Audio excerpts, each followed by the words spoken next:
اللہم صلی علی محمد وعلی آل محمد۔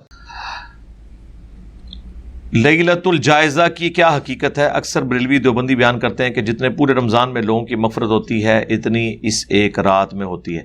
یہ اس سے متعلق جتنی بھی کوئی روایتیں ان کے پاس کھینچ تان کے ملی ہوئی ہیں سب کی سب کمزور ہیں۔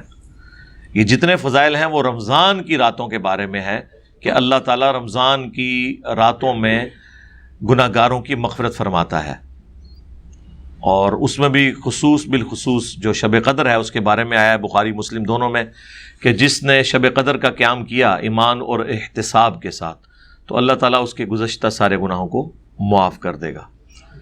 اور اسی حدیث میں الفاظ ہیں جس نے ایمان اور احتساب کے ساتھ رمضان کے روزے رکھے اس کے بھی گزشتہ گناہوں کو معاف فرما دے گا۔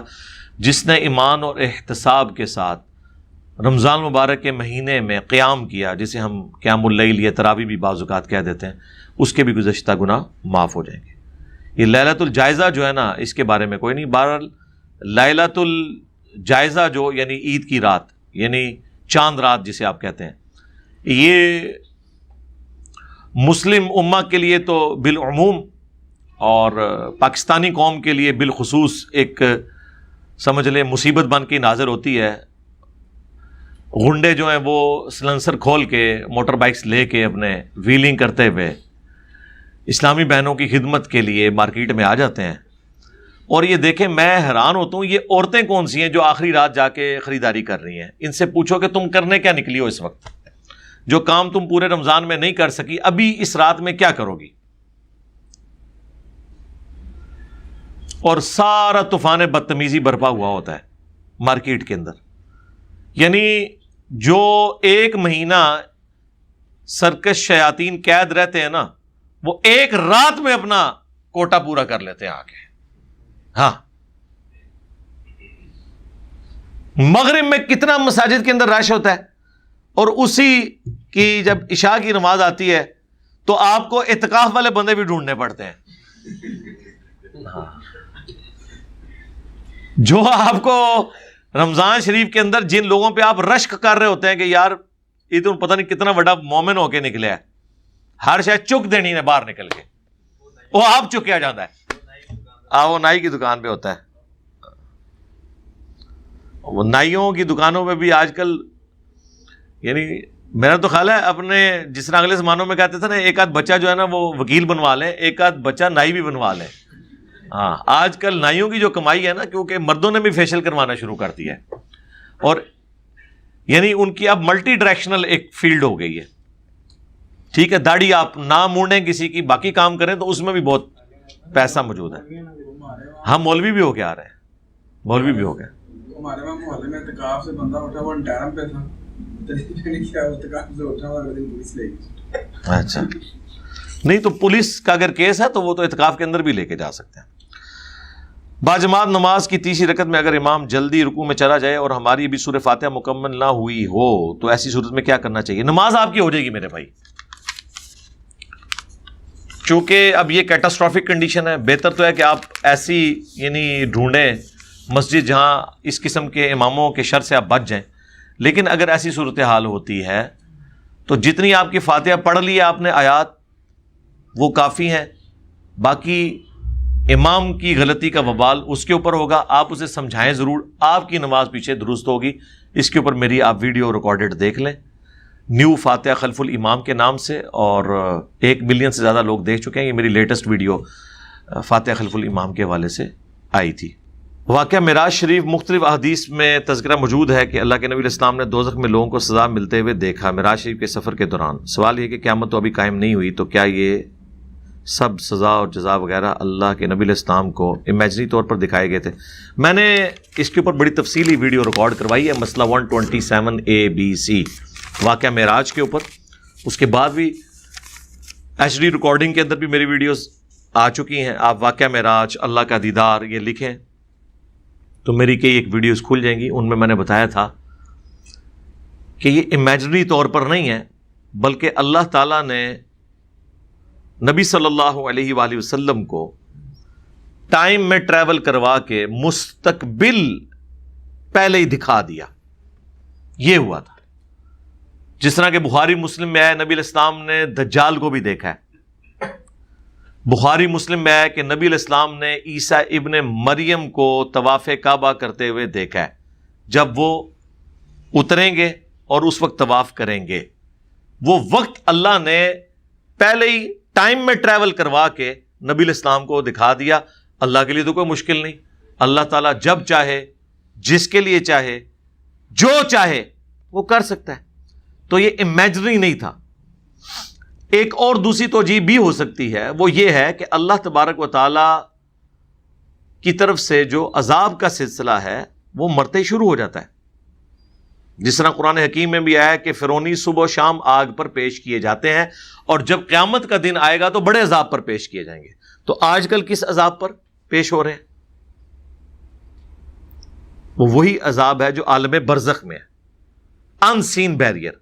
وَمِن وَرَائِهِمْ بَرْزَخٌ إِلَىٰ يَوْمِ يُبْعَثُونَ، ان کے مرنے سے لے کر قیامت کے دن تک برزخ ہے۔ کسی کا برزخ قبر میں ہے، کسی کا برزخ سمندر میں ہے، کسی کا ہواؤں میں راکھ بکھر گئی وہاں پر ہے، کسی کا شیر کے پیٹ میں ہے۔ باقی جو علیین اور سجین والا معاملہ ہے وہ الگ سے ہے، روحیں وہاں پر ہیں لیکن ان کا تعلق بھی ان جگہوں پر ہے۔ لیکن یہ آپ فزیکلی آبزرو نہیں کر سکتے کہ کوئی شخص یہ کہ میں کسی کی قبر کھودوں اور فرشتوں کو سوال جواب کرتے ہوئے دیکھ لوں۔ آپ سی سی ٹی وی کیمرہ بھی لگا دیں، وہ اس فزیکل ورلڈ کی چیز ہی نہیں ہے۔ سائنس صرف فزیکل ورلڈ کو ڈیل کرتی ہے۔ جو اس طرح کی میٹا فزکس سے تعلق رکھتی ہیں چیزیں، ان کا تعلق ان چیزوں کے ساتھ نہیں ہے کہ آپ اسے ٹینجیبل فارم میں، سگنل کی فارم میں آبزرو کر کے تو دکھا سکیں کسی کو، یہ نہیں ہو سکتا۔ عذاب قبر کے حوالے سے مسئلہ 117A اور B میرا دیکھ لیں، اس میں نے تفصیل کے ساتھ ان چیزوں کے اوپر ڈسکشن کی ہوئی ہے۔ علی بھائی، روزہ کی حالت میں دریا یا سوئمنگ پول میں نہاتے ہوئے غوطہ لگ جائے تو روزہ ٹوٹ جائے گا؟ اگر آٹومیٹیکلی غوطہ لگا ہے نا پھر تو نہیں ٹوٹے گا، ظاہر ہے کیٹاسٹرافک کنڈیشن ہے، اس کے اوپر اجتہاد ہی کرنا پڑے گا۔ البتہ اگر کسی نے جان بوجھ کے لے لیا ہے تو ظاہر ہے پھر تو ٹوٹ جائے گا۔ تو بہتر یہ ہے کہ آپ اس طرح کا کوئی کام نہ کریں کہ جس کی وجہ سے آپ کو ایسا معاملہ ہو، کیونکہ ابو داؤد میں حدیث ہے کہ جو شخص روزے کی حالت میں غسل کرے تو ناک میں زیادہ اوپر پانی نہ چڑھائے۔ حالانکہ غسل جنابت میں ناک میں پانی چڑھانا ہے، کلی کرنی ہے، لیکن نبی علیہ السلام فرمایا کہ زیادہ اس میں غلو نہیں کرنا کہ اوپر نہ چڑھ جائے۔ تو اس کا مطلب یہ ہے کہ آپ نے بھی دریا میں نہانا ہے تو غوطہ نہ لگائیں، آپ بس اتنا اتنا نہا لیں، اور اگر اندر جانا ہے تو اپنے ناک کو، منہ کو بند کر کے اپنا سر ڈبو لیں، یہ کام نہ کریں۔ اور غوطہ لگنے سے صرف یہ چانس نہیں ہے کہ آپ کا روزہ ٹوٹ جائے، ہاں جان بھی ختم ہو سکتی ہے، ہاں مردہ بھی ہو جاتا ہے بندہ۔ اور اکثر آپ یہ دریائے جہلم میں رمضان کے دنوں میں، اللہ کا شکر ہے ویسے اس رمضان میں کوئی واقعہ رپورٹ نہیں ہوا، ورنہ آلموسٹ 2-3 ڈیتھس ہر سال رپورٹ ہوتی ہیں کہ لوگ نہانے کے لیے گئے ہوئے ہیں۔ اور اندازہ کریں وہ لوگ نہانے کے لیے چلے جاتے ہیں جن کو ماں باپ گھر میں ڈانٹتے بھی ہیں نا تو وہ گھر میں نہیں نہاتے، دوستی یاری میں دریاؤں میں نہانے کے لیے چلے جاتے ہیں، اور پھر دوستوں کے کہنے کے اوپر آہستہ آہستہ آگے جاتے ہیں۔ اور دریا میں تو عموماً آپ کو پتا ہے بعض جگہ سے ریت نکالی ہوئی ہوتی ہے، ایبرپٹ کھائی بھی آ جاتی ہے، اوپر سے تو آپ کو برابر نظر آ رہا ہے، ریت میں آپ کا پاؤں دھنس گیا، بعض اوقات آپ نے ڈبکی ماری، کسی پتھر کے ساتھ جا کے سر لگ گیا، یا کسی جھاڑی میں جا کے آپ کے ہاتھ پاؤں یا بال پھنس گئے، تو پھر آپ گئے۔ اور یہ بھی میں آپ کو بتا دوں، جو بچانے کے لیے کودتا ہے نا وہ بھی جاتا ہے، کیونکہ جو ڈوب رہا ہوتا ہے نا تو ڈوبتے کو تنکے کا سہارا چاہیے۔ جب تک آپ کی پریکٹس نہیں ہے نا کہ آپ ایک بندے کو ساتھ لے کر یعنی اسے نکال سکتے ہیں پانی سے ایک خاص طریقے کے ساتھ، کیونکہ میں نے تو تیراکی اپنی ینگ ایج میں سیکھی تھی، مجھے بڑا شوق تھا۔ اس کا اصول یہ ہوتا ہے کہ جو بندہ ڈوب رہا ہے نا، اگر آپ اس کو بچانے میں مہارت حاصل کرنا چاہتے ہیں تو اس کی پریکٹس کریں. اور اس میں یہ ہے کہ آپ نے اپنے قریب اس کو لگنے نہیں دینا, اس کو اس کے بالوں سے پکڑ کے ایسے اوپر کرنا ہے تاکہ اس کا جب منہ باہر نکلے تو اسے بتائیں کہ بھی تو بچ گیا, منو ہاتھ نہیں لانا, ہاں ہاتھ لایا تو گئے. یا پھر دوسرا حال یہ ہے کہ آپ ٹیوب لے کے اپنے گرد باندھ کے یا لائف جیکٹ باندھ کے تو پھر آپ کودیں, تو اس کے ذریعے آپ کے بچت کے چانسز ہیں. اگر آپ صرف اپنے ہاتھوں کے یا پاؤں کے سہارے پہ سوئمنگ کرتے ہوئے دریا میں یا تالاب میں کسی کو بچانے کے لیے گئے تو ہم تو ڈوبے ہیں صنم, تمہیں بھی لے ڈوبیں گے. ہاں یہ آپ, میں بتاؤں میرے ساتھ یہ پریکٹیکلی ہو چکا ہے. یعنی میں جب ایف ایس سی میں پڑھتا تھا نا, تو ہمارے 1994 کی بات کر رہا ہوں, اس وقت میری عمر 16-17 سال تھی. ہمارے گھر کے پیچھے ایک برف خانہ ہے, تو اس میں انہوں نے نا ایک 5 فٹ کا تالاب, ایک 16 فٹ کا تالاب بنایا ہوا ہے. لوگوں کی ایک تیراکی بھی سیکھ لیتے ہیں اپنے طور پہ, ویسے بھی لوگ زیادہ تر گرمیوں میں نہانے کے لیے جاتے ہیں. تو میں بھی ایک دفعہ نا, جب میں نے 5 فٹ وہ والا جو تالاب ہے نا اس میں مجھے مہارت ہوگی نا کہ میں اب تیراکی کر سکتا ہوں, اس کے بعد پھر ہم 16 فٹ والے میں جانا شروع ہو گئے. اور 16 فٹ والا تالاب جو ہے وہ اتنا بڑا نہیں تھا, بمشکل وہ میرا خیال ہے 10x10 کا ہوگا یا 8x8 کا, چھوٹا انہوں نے بنایا ہوا تھا, لیکن گہرا تو ہے. جس کو تیراکی نہ آتی ہو اس کو تو 6-7 فٹ بھی مارنے کے لیے کافی ہے, اس کے قد سے اوپر ہونا چاہیے پانی. اور ایک غوطہ آیا تو گیا. اگر آپ کانفیڈنس لوز کر دیں تو آپ 5 فٹ والے میں بھی مار سکتے ہیں. ہاں, مرنے کے لیے تیار ہونا چاہیے بس, ورنہ 5 فٹ والا بھی آپ کو مارنے کے لیے کافی ہے. تو میں وہ یعنی کنارے پہ پھر بیٹھ کے باری باری لوگ جاتے ہیں نا, تو ایک کوئی بچہ تھا چھوٹا, مجھ سے تو میرا 5-6 سال چھوٹا ہی ہوگا, وہ بھی بیچارہ نہانے کے لیے آیا. اب اس کو تو پتہ ہی نہیں تھا کہ یہ اتنا گہرا ہے, اس نے چھلانگ مار دی تو وہی ہوا کہ وہ پاؤں نیچے اس کے لگ ہی نہیں رہے. ٹھیک ہے, اب ظاہر ہے انسان بعض اوقات, انسان کے اندر اللہ نے ایک ایسی نیچر رکھی ہے کہ وہ پسیج جاتا ہے. اب مجھے تو پتہ ہی نہیں تھا کہ کسی کو بچاتے کس طرح ہیں, میں نے چھلانگ مار دی اس کو بچانے کے لیے. ٹھیک ہے, جب چھلانگ ماری تو اس نے اسی طریقے سے مجھے بھی پکڑ لیا. مجھے بھی 1-2 غوطے آئے, مجھے نہیں یاد کہ مجھے کس نے کنارے پہ لگایا, اللہ نے. ٹھیک ہے, تو بال اس ایک لمحہ مجھے آج بھی زندگی میں نہیں بھولتا کہ میں نے اپنی لائف کنکلوڈ کر لی تھی اس وقت. ٹھیک ہے, مجھے یقین ہو گیا تھا کہ اب میں نے نہیں بچ, کیونکہ اس نے فوراً مجھے یوں کر کے پکڑ لیا, تو آپ اپنے ہاتھ پاؤں نہیں مار رہے تو اس کو کہاں سے بچائیں گے. بل کس طریقے سے ہوا کہ وہ اچانک ہی ہم دونوں نہ کنارے پہ لگے. وہ اللہ تعالیٰ کوئی ایسا معاملہ کر دیتا ہے, جیسے قرآن پاک میں اللہ تعالیٰ نے فرمایا کہ فرشتے ہیں جو تم پہ حفاظت کے لیے مقرر ہیں. ورنہ یہ چھوٹے بچے تو میں آپ کو بتاؤں, یہ تو بڑے نہ ہو, جس طرح یہ اندھا دھند بھاگتے ہیں, اور گھر میں کتنے ٹیبلوں کے کونے تیار بیٹھے ہوئے, صرف ٹچ ہی کرنا ہے ادھر, بڑا بندہ مر جاتا ہے. اور اکثر آپ دیکھتے ہیں لوگ کہتے ہیں وہ بس جی اکھ بچ گئی جی, ایتھے لگا ہے جی, کبھی ادھر لگتا ہے کبھی ادھر لگتا ہے, بڑی مشکل کان پٹی بچی جی. سر وہ بچتی نہیں ہے, بچائی جاتی ہے. ورنہ یہ چھوٹے بچے تو کبھی بڑے ہو ہی نہیں سکتے اگر یہ غیر معمولی اللہ تعالیٰ کی طرف سے حفاظت نہ ہو. اور یہ مسلمان اور کافر دونوں کے بچوں کے لیے ہوتی ہے. ظاہر اللہ نے تو سب کو دنیا میں بڑا کرنا ہے, اور یہ تو وہ چیزیں ہیں جو آپ فزیکلی آبزرو کر رہے ہیں. ابھی اگر آپ وہ چیزیں جو مائکروسکوپ کے ذریعے نظر آتی ہیں, جو آپ نیکڈ آئی سے دیکھ نہیں سکتے, یقین کریں اگر آپ نیکڈ آئی سے چیزیں دیکھنا شروع کر دیں تو آپ دنیا میں کوئی چیز کھا نہیں سکتے. ہر کھانے والی چیز کے اوپر آپ کو ہزاروں کی تعداد میں جراثیم نظر آئیں گے. آپ کی اپنی کھال کے اوپر کتنے جراثیم ہیں جو ابھی نظر نہیں آ رہے, آپ خوردبین سے دیکھیں, مائکروسکوپ سے, تو وہ آپ کو نظر آئیں گے. اس میں یوزفل بھی ہوتے ہیں, ہارمفل بھی ہوتے ہیں, لیکن اللہ نے انسان سب سے خطرناک بلکہ خطرناک چیز تو انسان ہے. اس کا امیونٹی سسٹم ہے جو خود ان جراثیم سے لڑ کے انہیں مار دیتا ہے, اور ہمیں پتہ بھی نہیں چلتا. یہ تو آج ہمیں سائنس بتا رہی ہے نا کہ یہ لائف کتنی کمپلیکس ہے, اور اللہ تعالیٰ نے کس طرح حفاظت کے بندوبست کیے ہیں انسانوں کے لیے. سبحان اللہ بحمدہ عدد خلقہ ورضا نفسہ وزنۃ عرشہ ومداد کلماتہ. حضرت محمد صلی اللہ علیہ وسلم کی 11 شادیوں کے پیچھے کیا لاجک ہے, بالخصوص سیدہ عائشہ کے ساتھ؟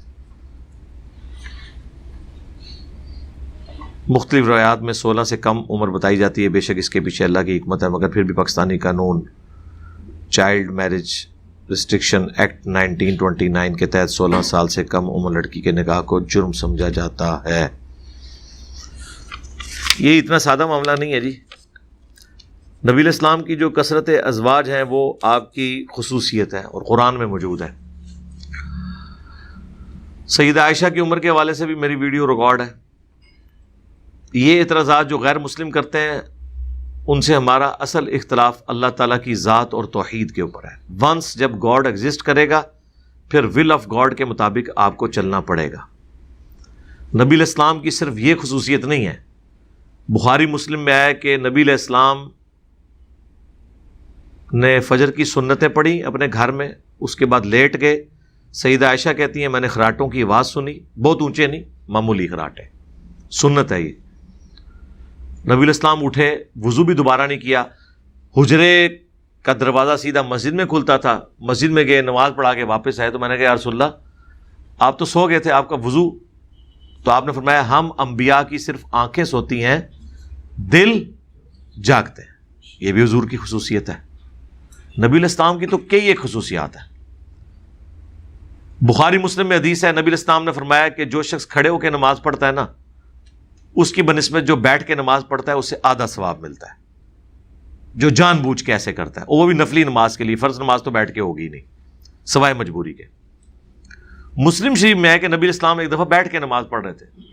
ایک صحابی کہتے ہیں مسجد میں داخل ہوا، میں نے حضور کو دیکھا بیٹھ کے نماز پڑھ رہے ہیں. میں نے آپ کے ماتھے پہ ہاتھ رکھا چیک کرنے کے لیے آپ کو بخار تو نہیں ہے. دیکھیں صحابہ کرام کتنے فرینک تھے حضور کے ساتھ. ہاں، یا پیر کو ہاتھ نہیں لگا سکتے اور ڈائریکٹ جا کے ماتھے پہ ہاتھ.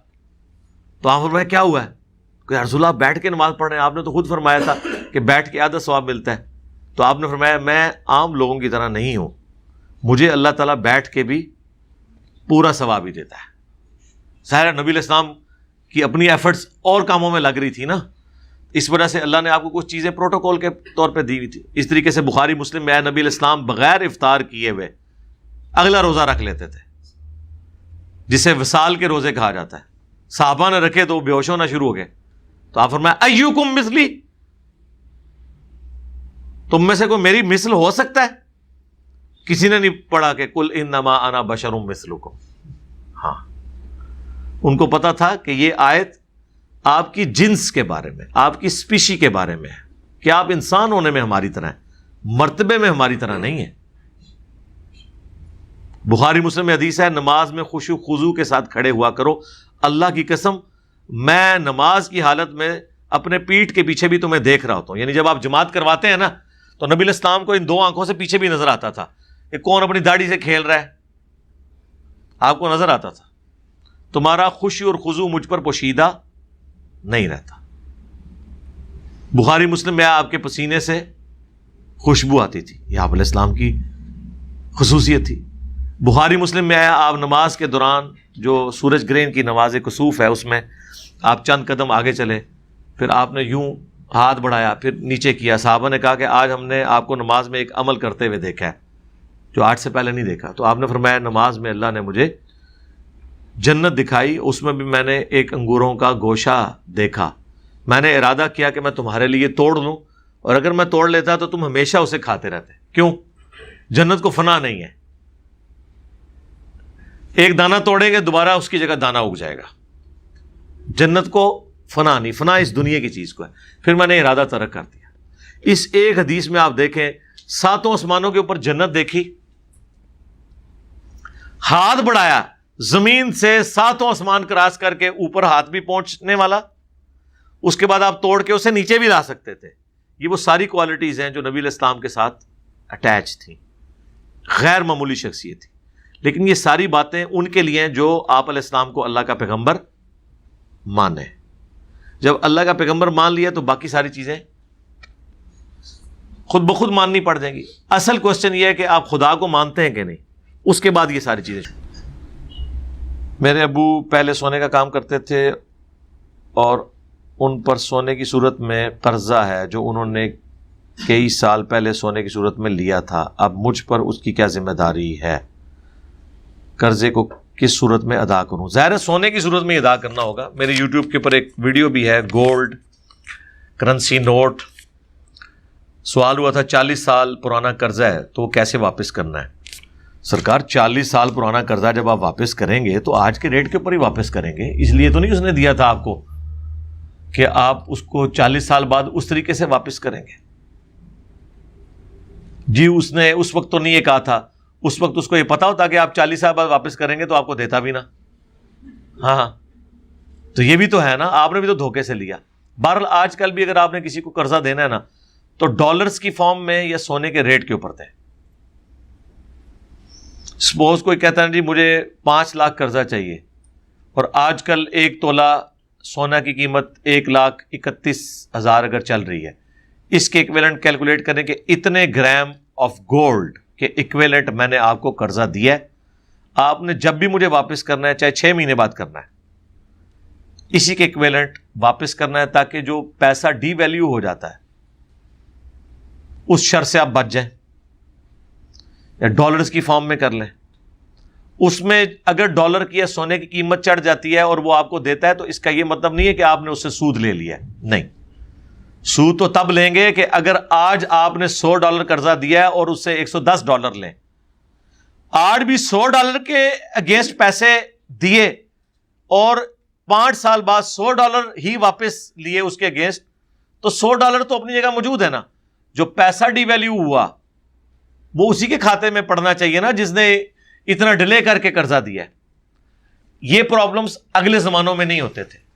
اس وقت بارٹر سسٹم چلتا تھا, اشیاء کے بدلے اشیاء ہوتی تھی, کرنسی نوٹ نہیں تھے, یا پھر اگر کرنسی کے لیے کوائنز یوز ہوتے تھے تو ان کی فیس ویلیو اور انٹرنسک ویلیو ایک ہوتی تھی. سونے کا ایک سکہ جس کا وزن اگر 1 تولہ ہے وہ دنیا میں کہیں بھی لے جائیں آج بھی یا اس زمانے میں بھی اس کی ورتھ ایک ہی ہوتی تھی. تو اس وقت سکے سونے کے ہوتے تھے. آج کل میٹل کا سکہ ہوتا ہے اور اس کے پیچھے جو قیمت ہے اس کی گارنٹی اسٹیٹ بینک نے اٹھائی ہوتی ہے. کاغذ کا ایک نوٹ کا ٹکڑا ہوتا ہے, اس پہ اسٹیٹ بینک اگر 5,000 لکھ دے تو وہ 5,000 کے ایکویلنٹ سونے کے برابر اس کی قیمت ہے, اور اگر اس پہ اسٹیٹ بینک 10 روپے لکھ دے تو اس کی 10 کے برابر قیمت ہے. اس کاغذ کی تو کوئی اہمیت نہیں ہے نا. اسی لیے اس کے اوپر لکھا ہوتا ہے حکومت پاکستان کی ضمانت سے شائع ہوا, حامل حاضہ کو مطالبہ پر ادا کرے گا. حامل حاضہ, حاضہ سے یہ عربی والا حاضہ ہے, جو پوزیسر ہے اس نوٹ کا, جو اس نوٹ کا مالک ہے, اسے مطالبہ پر ادا کرے گا. کون؟ State bank. اگر وہ مطالبہ کرے کہ یہ لو اسٹیٹ بینک 5,000 روپیہ جو تم نے شائع کیا تھا اس کے ایکویلنٹ جتنا گولڈ بنتا ہے وہ مجھے دو, تو اسٹیٹ بینک پابند ہے یہ گولڈ دینے کا. تو اسٹیٹ بینک جانے کی ضرورت نہیں, آپ جا کے مارکیٹ سے بھی گولڈ خرید لیں, آپ کو مل جائے گا. یہ تو کیٹاسٹرافک کنڈیشن میں ہو جاتا ہے نا, جب گورنمنٹ نوٹ ختم کر دیتی ہے یا نوٹ کا سائز چینج کرتی ہے تو آپ دیکھتے ہیں کہ وہی نوٹ گھر پڑے پڑے 0 لیول پہ آ جاتے ہیں, کیونکہ اسٹیٹ بینک کی گارنٹی ہٹ گئی. وہ کہتے ہیں اتنے عرصے میں آپ بینک میں جمع کروا کے نئے نوٹ لے لیں.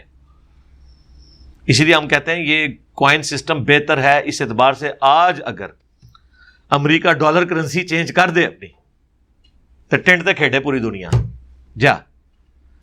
ہمارے اتنے ارب ڈالر جناب, وہ سعودیہ کہہ رہے جی میرے 1,000 یا 1,600 ارب ڈالر فارن ریزروز ہیں, یا انڈیا کے 800 ارب ڈالر ہیں, یا پاکستان کے 20 ارب ڈالر ہیں. تو اگر ڈالر کرنسی وہ چینج کر دیں, آپ کا سونا تو وہ خرید کے انہوں نے ٹنلز کے اندر سٹور کیا ہوا ہے. جا کے ذرا یوٹیوب پہ ویڈیوز دیکھیں, پہاڑوں کے تہ خانوں میں کتنی بڑی بڑی ٹنلز ہیں جس میں انہوں نے سونا سٹور کیا. پوری دنیا سے سونا انہوں نے دوسری جنگ عظیم کے بعد خریدنا شروع کر دیا ہوا ہے. خود انہوں نے سونا رکھا ہوا ہے اور آپ کو ایک نوٹ دے دیتے ہیں. اور اس سے حیران کن بات, آج ڈالر کی بیس پہ سونے کی قیمت نکل رہی ہوتی ہے. ہونا چاہیے سونے کی قیمت پہ ڈالر کی قیمت نکلے. ڈالر اتنا تگڑا ہو گیا. روزانہ آپ کو پتا ہے ریٹ نکل رہے ہوتے ہیں, گھنٹوں کے حساب سے نکل رہے ہوتے ہیں. شام کو پھر اس کی کلوزنگ ہوتی ہے. انہوں نے اپنا حساب کتاب صحیح کیا ہوا ہے. اب جو غریب ملک ہیں ویسے وہ بھی کرتے ہیں, وہ کم لیول پہ. غریب ملک زیادہ کرتے ہیں کہ نوٹ زیادہ چھاپ دیتے ہیں, اتنا سونا نہیں ہوتا, اس کی وجہ سے پیسہ ڈی ویلیو ہو جاتا ہے. مہنگائی بڑھنا شروع ہو جاتی ہے. یہ پورا ایک فائنانس کا ایک پورے کا پورا سسٹم ہے جو اس طریقے سے چل رہا ہوتا ہے. قرضے سے بات شروع ہوئی تھی. قرضہ جب بھی کسی کو دیں اس طرح کا دیں. دوسرا, قرضہ کسی کو دیں تو اتنا ہی دیں کہ اگر واپس نہ ملے تو آپ کو غم نہ ہو, کھو کھاتے ہی پا دو. آج کل تے قرضہ بہت کم لوگ ہی واپس کرتے ہیں اور وہ اس چیز کو گناہ ہی نہیں سمجھتے. بخاری مسلم حدیث ہے, مقروض کا جنازہ لایا جاتا تھا, حضور نہیں پڑھتے تھے. تم پڑھو میں نہیں پڑھوں گا, جب تک کوئی اس کے قرضہ اتارنے کی ذمہ داری نہیں لیتا تھا. اور پھر بخاری مسلم حدیث ہے, جب اللہ تعالیٰ نے غزوہ خیبر کے بعد نبی علیہ السلام کو وسعت دے دی, پھر کوئی اگر مقروض کا جنازہ آتا, سب سے پہلے حضور خود مال غنیمت سے اس کا قرضہ اتارتے. دیکھ لیں ہمارا پیر وہ ہے جو اپنی جیب سے خرچہ دیتا ہے, آپ کے پیر تو آپ سے چندہ لیتے ہیں. آپ مال غنیمت سے اس کا بیت المال سے وہ قرضہ اتارتے. خمس تو آپ کو اللہ نے دیا ہوا تھا نا, 5واں حصہ, جس کے مالک اللہ کے نبی علیہ السلام تھے, اہل البیت کے لیے جاتا تھا. تو نبی علیہ السلام قرضہ اتارتے تھے, پھر اس کا جنازہ پڑھاتے تھے. صحیح مسلم میں حدیث ہے کہ مقروض جس پہ قرض ہو, اگر وہ شہید ہے تو شہید کا اللہ ہر گناہ معاف کر دے گا, قرضہ اس کا بھی معاف نہیں ہوگا. یہ حقوق العباد کا معاملہ ہے, اور یہاں لوگ لے کے قرضے کھا جاتے ہیں. اور جو ہمارے پولیٹیشنز ہیں, ریاستی اداروں کے بڑے لوگ ہیں, انہوں نے تو کروڑوں کے قرضے بینکوں سے نہ صرف لیے ہوئے ہیں بلکہ معاف کروائے ہیں. اور یہ میں آپ کو بتا رہا ہوں, اس طرح معاف کروانے سے معاف نہیں ہوں گے. یہ حکومتیں اس طرح معاف نہیں کر سکتی, کیونکہ یہ ٹیکس پیئرز کا پیسہ ہے. یہ ایک ایک مسلمان جو پاکستان کا ہے نا, بلکہ ایون غیر مسلم بھی جن کے ٹیکسز کٹے ہوئے ہیں, صابن کی ٹکیا کے اوپر بھی, ایک غریب آدمی جو 1 لیٹر مٹی کا تیل خریدتا ہے, اس سے بھی آپ جناب 40-50 روپے اس کے اوپر ٹیکس لے رہے ہیں. تو وہ اس لیے اس نے آپ کو 1 لیٹر کے اوپر اتنا ٹیکس دیا ہے.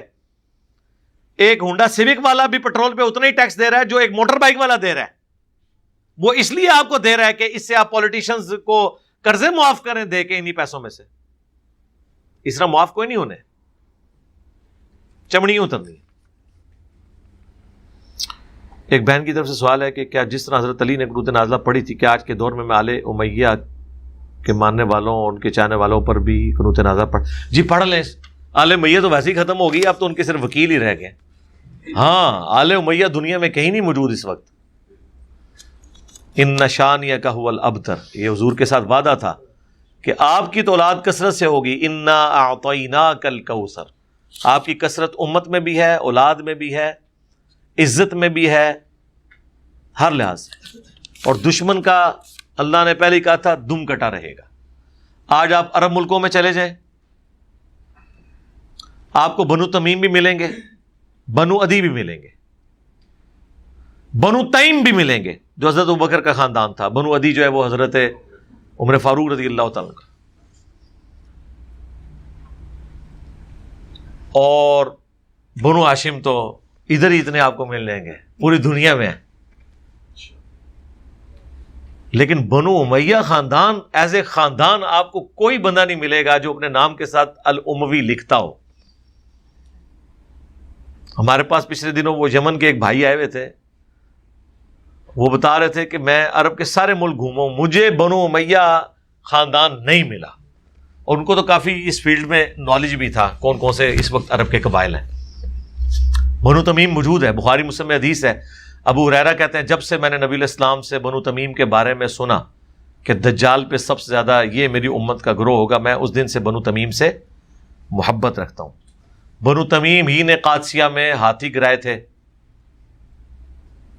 اور بنو تمیم ہی دجال کے خلاف لڑیں گے.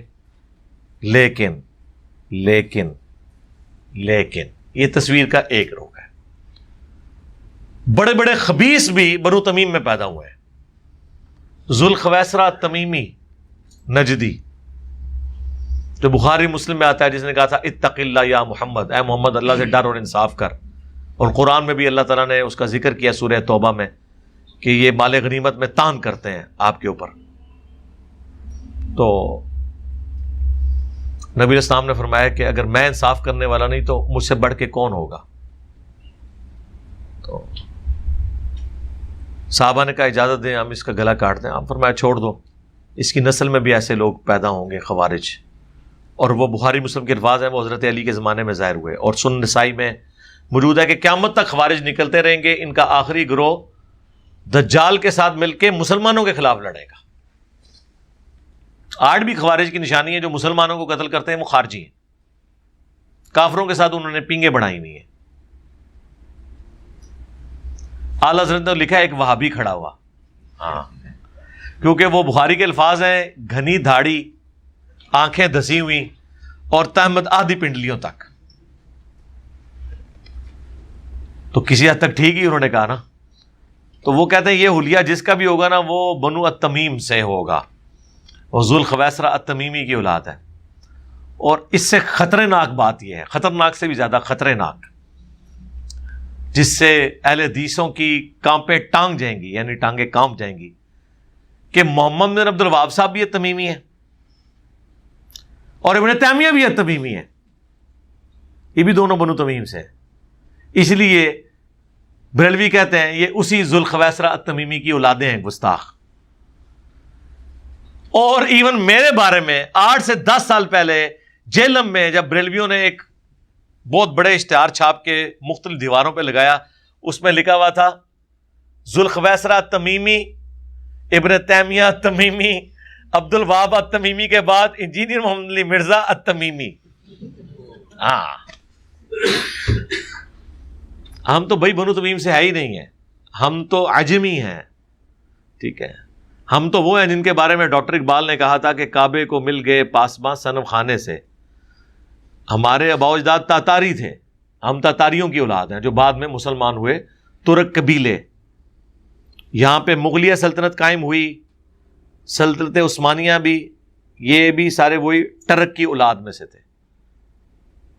یہ جتنے لوگ یہاں پہ اپنے ساتھ مغل, مرزا, بیگ یہ لکھتے ہیں, یہ سب کے سب ٹرکس ہیں, تاتاریوں کی اولاد ہے. تو ہمارا تو تمیمی کوئی لینا دینا نہیں ہے. ٹھیک ہے, پھر جب یہ چیز ہائی لائٹ کی ان کو کہ اس میں علمی غلطی ہے, اس کو ٹھیک کر دیں, انہوں نے کہا نہیں سر, وہ اصل میں ہم آپ کو کوالٹیز کی وجہ سے تمیمی کہہ رہے ہیں, وہ تو ہم آپ کو رافضی بھی کہتے ہیں. ہم نے کہا ہم کہاں سے رافضی ہو گئے؟ رافضی کی تو ڈیفینیشن ہے جو ابو بکر عمر کی خلافت کا انکار کرے.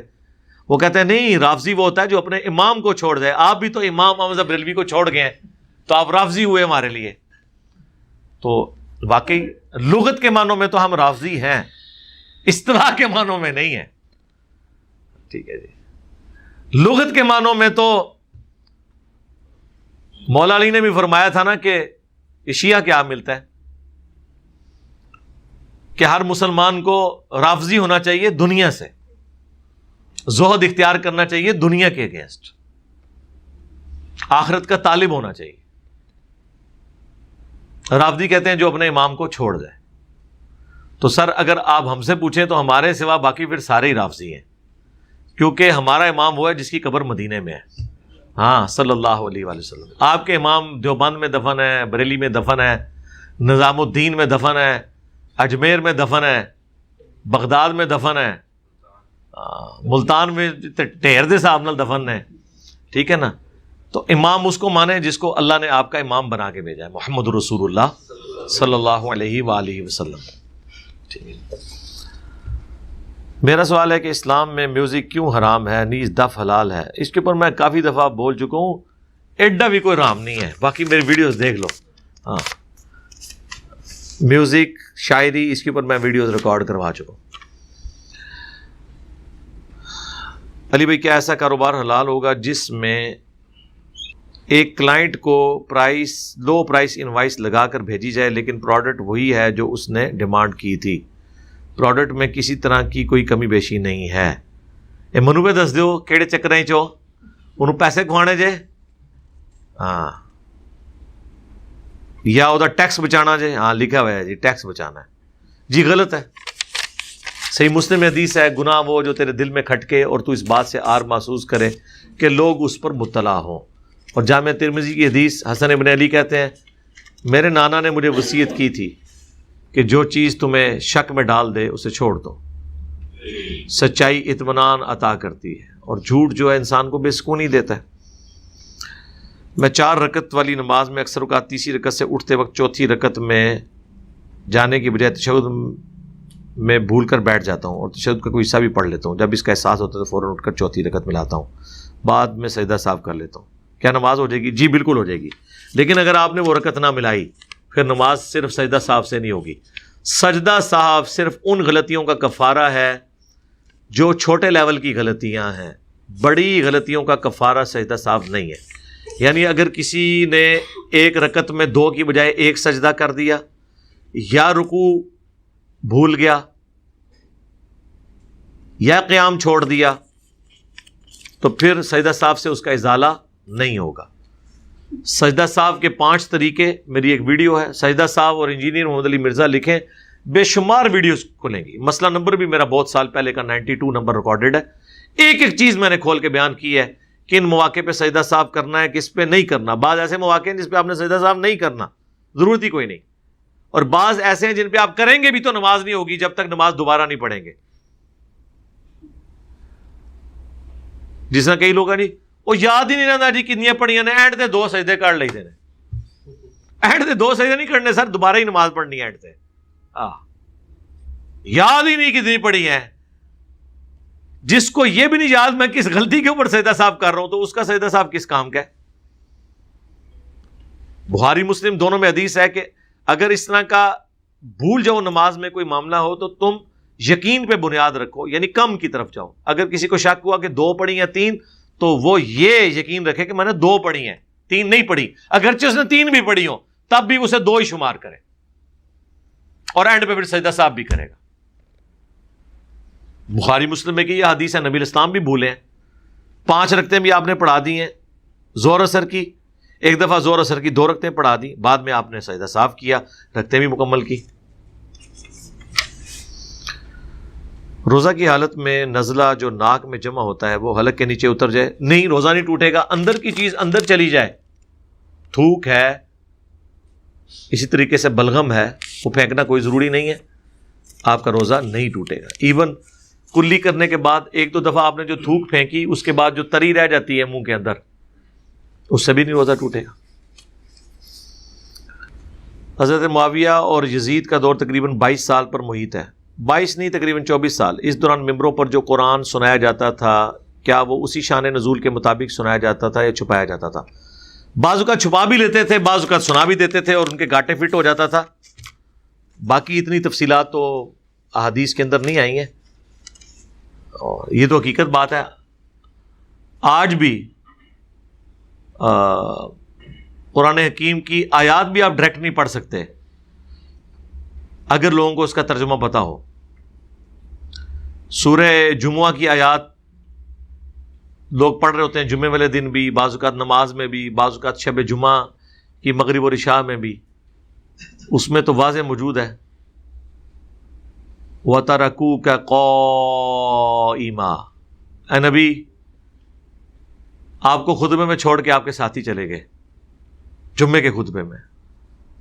بخاری مسلم میں آتا ہے صرف 12 بندے مسجد میں رہ گئے, باقی جب منڈی میں پتا چلا سامان آیا ہے, نبی الاسلام تقریر کر رہے ہیں اور لوگ اٹھ کے چلے گئے. آج نہیں یہ حرکت ہوتی ہے, اس زمانے میں ہوئی.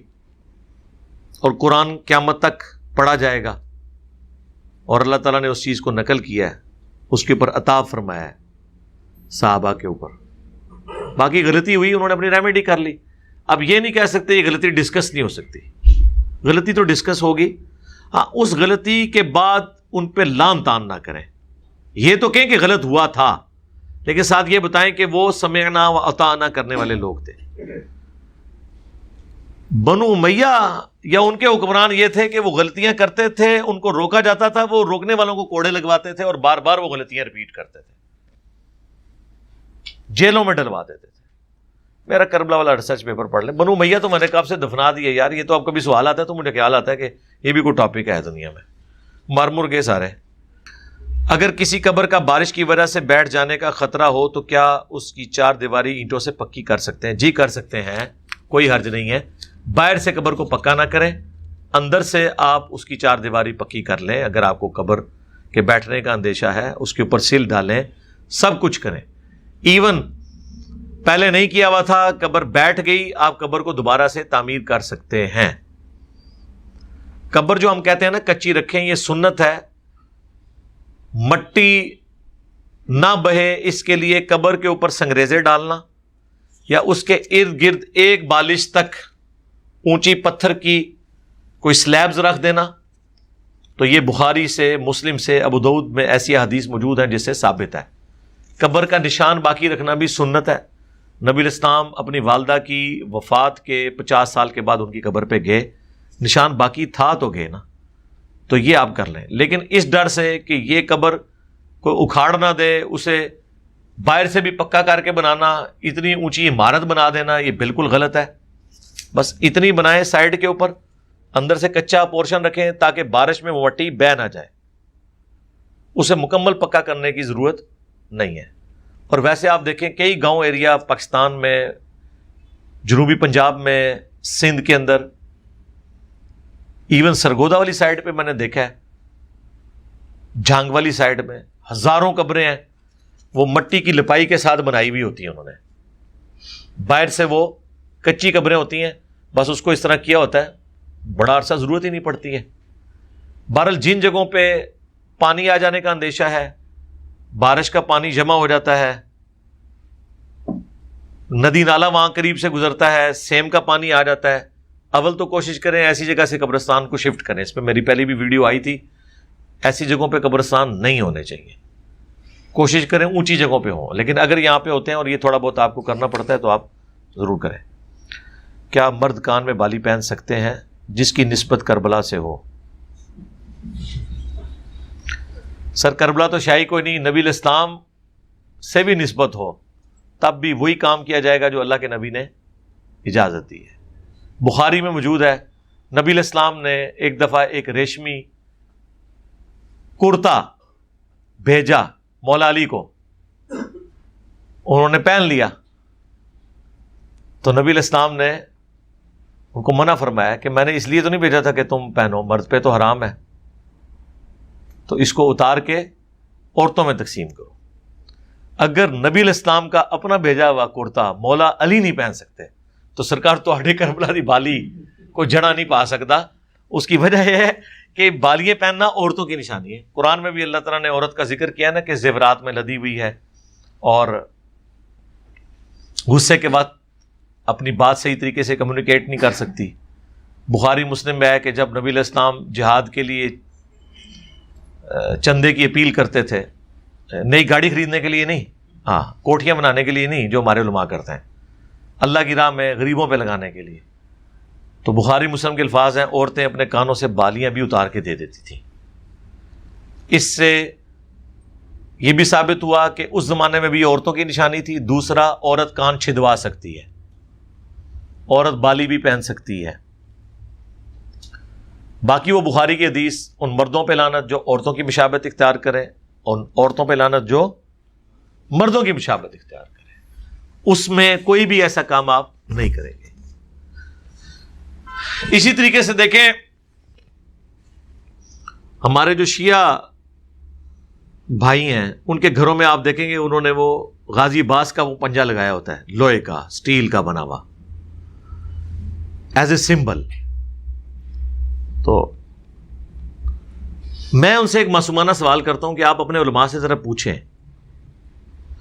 کہ وہ پنجہ جس کو اللہ نے اپنا ہاتھ قرار دیا قرآن میں، سورہ فتح میں، بیعت رضوان کے موقع پر نبی علیہ السلام جب صحابہ کی بیعت لے رہے تھے تو اللہ نے فرمایا کہ ان کے ہاتھوں کے اوپر اللہ کا ہاتھ تھا، اے نبی جب آپ ان سے بیعت لے رہے تھے صلی اللہ علیہ وآلہ وسلم۔ تو رسول اللہ کے ہاتھ کو اللہ نے اپنا ہاتھ قرار دیا، فزیکلی نہیں، ایک آنر کے طور پہ۔ پھر قرآن میں آیا غزوہ حنین کا ذکر، وما رمیتا اذ رمیتا ولکن اللہ رما۔ اے نبی جب آپ نے وہ کنکریاں پھینکی تھی نا کافروں کی طرف جس سے وہ اندھے ہو گئے تھے، جب حضور کے 12,000 کا لشکر آپ کو چھوڑ گیا، صرف 80 بندے ساتھ رہ گئے جو بخاری مسلم میں آیا، قبیلہ حوازن کے تیروں کا سامنا نہیں کر سکے اس ایک متکبرانہ جملے کی وجہ سے کہ غزوہ بدر میں تو ہم تھوڑے تھے، غالب آئے تھے، آج تو ہم تعداد میں بھی زیادہ ہیں۔ تو اللہ نے فرمایا پھر زمین تمہارے لیے کیسی تنگ ہوگی، بھاگنے کی جگہ بھی تمہیں نہیں ملی، قرآن میں غزوہ حنین کا ذکر آیا تو اس وقت نبی علیہ السلام فرنٹ سے لیڈ کرتے ہوئے انا النبی لا کذب انا ابن عبد المطلب، میں نبی ہوں اس میں کوئی شک نہیں ہے، میں عبد المطلب کا بیٹا ہوں، یہ کہتے ہوئے آپ رجز پڑھتے ہوئے ایک کنکریوں کی مٹھی بھری اور کافروں کی طرف بھیجی، ایسے کر کے ہر کافر کی آنکھ میں وہ جا کے کنکر پڑا، اور روحانی طور پہ اللہ تعالیٰ نے حضور کے ہاتھوں کی برکت سے معجزہ ظاہر کیا، یہ فتح ہوئی، لیکن اللہ نے اسے اپنی طرف منسوب کیا کہ نبی جو آپ نے وہ کنکریاں پھینکی تھی نا، وہ آپ نے نہیں پھینکی تھی، وہ تو اللہ نے پھینکی تھی، جب کہ آپ نے پھینکی تھی۔ تو حضور کے ہاتھ کو اللہ نے اپنا ہاتھ قرار دیا۔ تو کیا مولا علی جب 5 سال تک، آلموسٹ 5.5 سال تک خلیفہ راشد رہے ہیں، تو رسول اللہ کے پنجے کی شبیہ بنا کے انہوں نے اپنے گھر کے اوپر یا مسجد نبوی میں یا کوفے کی جامع مسجد میں لگائی تھی؟ ٹائم قیامت تک جے جواب دینا جے اس گل دا، تو سرکار جے حضور دا پنجا نہیں ہے نا تے اور تے کوئی پنجا شاہی کوئی نہیں۔ یا مولا حسین علیہ السلام نے کبھی مولا علی کا پنجا لگایا ہو کہ میرا باپ تو وہ تھا کہ جس کو غدیر خم پہ اللہ کے نبی نے ہاتھ میں ہاتھ ڈال کے صحابہ میں بلند کر کے کہا تھا من کنت مولا فعلی مولا ہو، جس کا مولا میں اس کا مولا علی۔ تو میرے باپ کا ہاتھ رسول اللہ نے اپنے ہاتھوں میں لیا تھا، لہذا میں مولا علی کے پنجے کی شبیہ اپنے گھر میں لٹکا لوں یا اس کا جھنڈا بنا لوں۔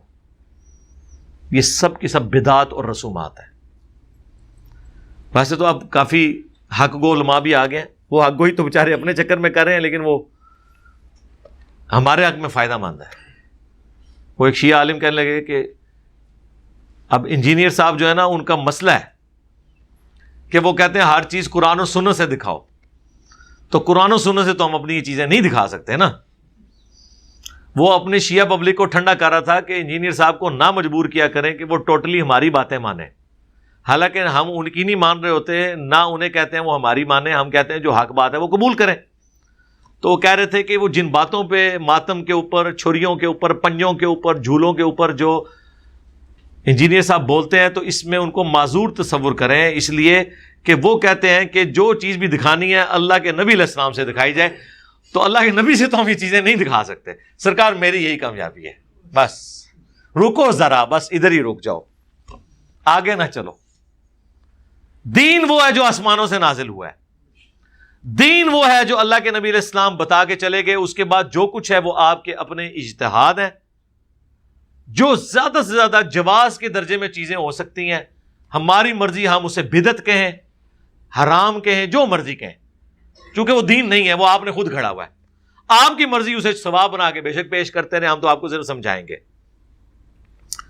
دین آسمانوں سے نازل ہوا ہے اور وہ کمپلیٹ ہو گیا۔ الیوم اکملت لکم دینکم واتممت علیکم نعمتی ورضیت لکم الاسلام دینا۔ آج کے دن ہم نے تمہارا دین تمہارے لیے مکمل کر دیا، اپنی نعمت تمہارے اوپر تمام کر دی، اور اسلام کو ایز اے ریلیجن تمہارے لیے پسند کیا۔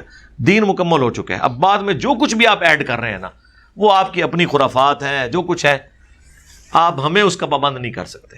آپ کو ہم ضرور اس لیے کہیں گے کہ دین آسمانوں سے نازل ہوا ہے۔ نہج البلاغہ میں مولا علی علیہ السلام کا خطبہ ہے، شیعہ کی معتبر ترین کتاب میں، نبی علیہ السلام کی میت کے اوپر جو مولا علی کا خطبہ ہے کہ یا رسول اللہ صلی اللہ علیہ وآلہ وسلم، آپ کی موت اگلے انبیاء کی موت کی طرح نہیں ہے، آپ کی موت کی وجہ سے آسمان کا رشتہ اب زمین سے منقطع ہو گیا، اب کوئی وحی نازل نہیں ہوگی، یعنی اللہ اب اپنے بندوں کو ڈائریکٹلی گائیڈ نہیں کرے گا۔ اور دوسرا انہوں نے کہا کہ اگر آپ نے ہمیں منع نہ کیا ہوتا تو یہاں پہ ہم آہو بکا کر کے اپنی جان دے دیتے، اگر آپ نے ہمیں منع نہ کیا ہوتا۔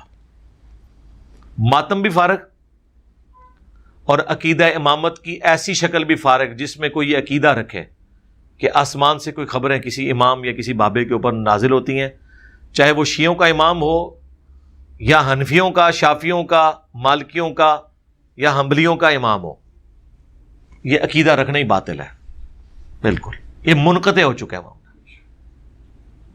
اور یہ ایک معاملہ انہوں نے تھوپ دیا حضرت عمر کے اوپر کہ جی بخاری مسلم میں حدیث ہے اگلے زمانوں میں محدث ہوا کرتے تھے، اگر میری امت میں کوئی محدث ہوتا تو عمر ہوتا، اور وہ ترجمہ کرتے ہیں اگر کوئی محدث ہے تو عمر ہے.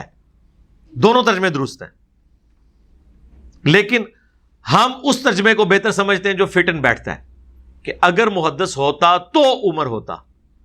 اور اگر کسی نے یہ ترجمہ کرنا ہے کہ اگر کوئی محدث ہے تو عمر ہے، تو یہ نبی علیہ السلام کی مبارک زندگی تک کرنا پڑے گا. محدث جس کے دل میں بات ڈالی جائے، محدث حدیث روایت کرنے والا، محدث جس کے دل میں بات ڈالی جائے.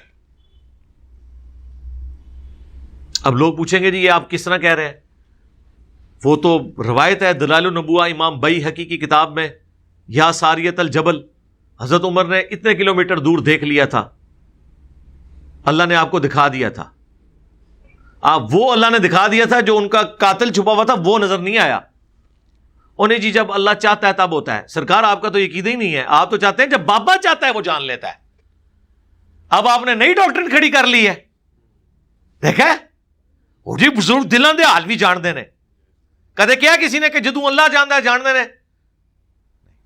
تو پھر آپ پہ اعتراض بنے گا کہ وہ عمر جس کو سینکڑوں میل دور ساریہ نظر آ گیا ہے، اپنا قاتل نہیں ممبر کے پیچھے چھپا ہوا نظر آیا. اب یہ بات نہیں کرنی جب اللہ چاہتا ہے، یہ تو آپ کا عقیدہ ہی نہیں ہے. آپ تو کہتے ہیں یہ ہر ٹائم رائی کے دانے کے برابر دنیا کو اپنی ہتھیلی پہ دیکھ رہے ہوتے ہیں. بابوں کے بارے میں ایک کلیم کر رہے ہوتے ہیں، اور روایتی جعلی ہے. محمد بن جلان مدلس سے ان سے روایت کر رہا ہے، سما کی تصریح نہیں ہے. دوسری سند جو امام بیہقی نے لی ہے وہ منقطع ہے.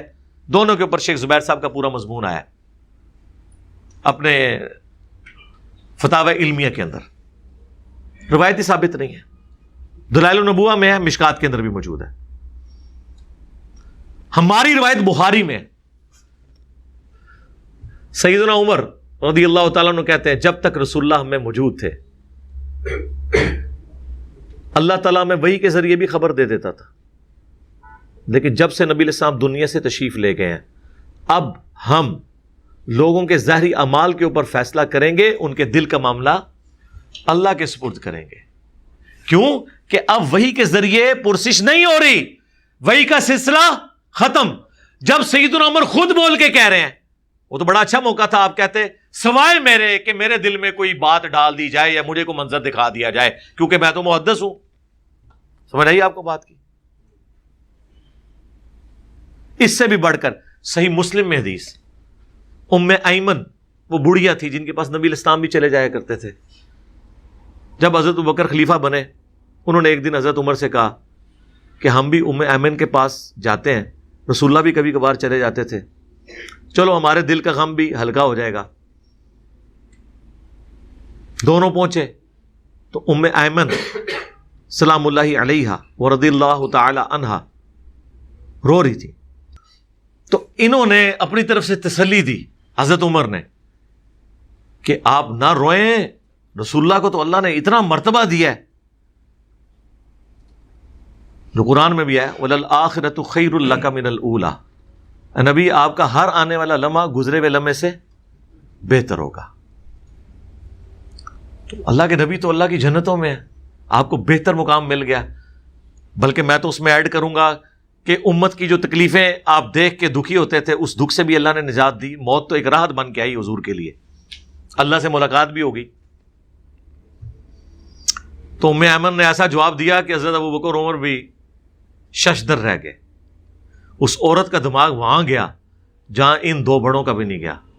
انہوں نے کہا میں اس لیے نہیں رو رہی ہوں، مجھے پتا ہے کہ اللہ کے نبی اعلیٰ درجے میں ہے، میں اس لیے رو رہی ہوں کہ اب آسمان کا زمین سے رشتہ منقطع ہو گیا، اب کوئی وحی نازل نہیں ہوگی. کیا مطلب؟ کہ اب جو کچھ ہم کریں گے نا ہماری غلطیوں پہ ہمیں کوئی متنبع نہیں کرے گا کہ آپ نے یہ خلاف شرع کام کیا. جو کچھ کرنا ہوگا ہمارا ہی اجتہاد ہوگا، غیبی خبر کوئی نہیں آئے گی. تو سرکار بڑا اچھا موقع تھا، حضرت عمر تو وہاں موجود تھے. وہ کہتے ہیں ام ایمن یہ آپ کیوں بات کر رہی ہیں، میں ہوں نا، تسلی رکھیں، میرے دل میں اللہ تعالیٰ باتیں ڈالتا رہے گا، مجھے الہام ہوتا رہے گا کشف ہوتا رہے گا. میں محدث ہوں نا, جو ابن عربی میں نے چول ماری اور امت میں ایک دروازہ کھول دیا, اور ہمارے استاد مولانا اسحاق صاحب رحمہ اللہ تعالیٰ ان کی وجہ سے ڈسیو ہوئے, اور انہوں نے اتنا بڑا جملہ بول دیا اس کے بیہاف کے اوپر کہ جی منصب نبوت قیامت تک جاری رہے گا لیکن کوئی دعوی نبوت نہیں کر سکتا, اور وہ اپنے زوم میں سمجھ رہے ہیں کہ قادیانیوں کو ہم نے جواب دے دیا ہے. جناب قادیانیت دے ہاتھ 'چ ایک اور بندوق تسی پکڑاتی کہ تانوں ایک مجلس وچ فائر مارن. کوئی کشف, کوئی الہام, کوئی غیبی خبر نہیں ہے سوائے ایک چیز کے, جو بخاری مسلم دونوں میں حدیث ہے, میری وفات کے بعد اب نبوت کی خبروں میں صرف مبشرات باقی ہیں. آپ کو کیسے اور سمجھایا جائے؟ تیری ہی عبادت کرتے ہیں. نہیں, یہ تو نہیں لکھا کسی اور کی نہیں کرتے, صرف مبشرات باقی ہیں. جی یہ تو نہیں لکھا ہوا نا کہ اور نہیں باقی, یہی مطلب ہوتا ہے.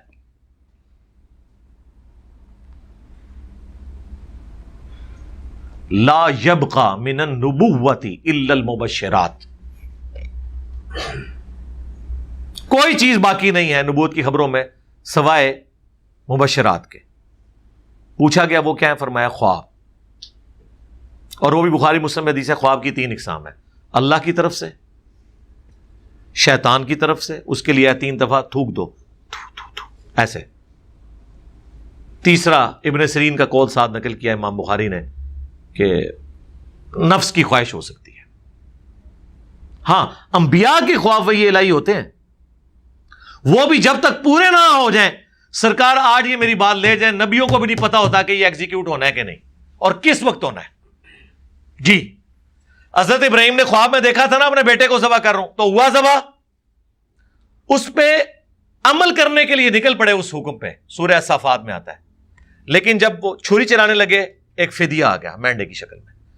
اس وقت تک حضرت ابراہیم کو نہیں پتا تھا کہ کیا بننا ہے میرے ساتھ, کیونکہ قرآن کے الفاظ ہیں بیٹے میں دیکھ رہا ہوں کہ میں تجھے ذبح کر رہا ہوں. یہ نہیں کہ بیٹے میں دیکھ رہا ہوں میں نے تجھے ذبح کرنے کے لیے لٹایا ہے, نہیں, ذبح ہوتے ہوئے دیکھا ہے.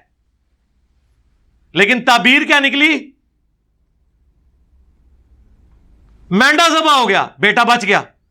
تو وہ خواب ایگزیکٹلی تو اس طرح بھی پورا نہیں ہوا. ہاں, تعبیر کے اعتبار سے انہیں تو نہیں پتا تھا. جب تک ہو نہیں گیا حضرت ابراہیم بھی اپنے خواب کی تعبیر نہیں بتا سکے. سورہ الفتح میں آیا کہ نبی علیہ السلام کو ہم نے خواب دکھایا کہ آپ اور آپ کے ساتھی سر منڈا رہے ہیں, کوئی کسر کروا رہے ہیں. بخاری میں حدیث موجود ہے, نبی علیہ السلام نے جب یہ خواب دیکھا تو عمرے کی نیت سے احرام باندھ کے نکلنے کا ارادہ کیا. وہاں جا کے صلح حدیبیہ ہو گئی. صحابہ نے کہا آپ نے تو کہا تھا عمرہ کریں گے. آپ فرمایا مجھے اللہ نے یہ دکھایا تھا, یہ تو کنفرم نہیں تھا کہ اسی سال کریں گے, یہ تو میری اسیسمنٹ تھی, ہو سکتا ہے اگلے سال کریں.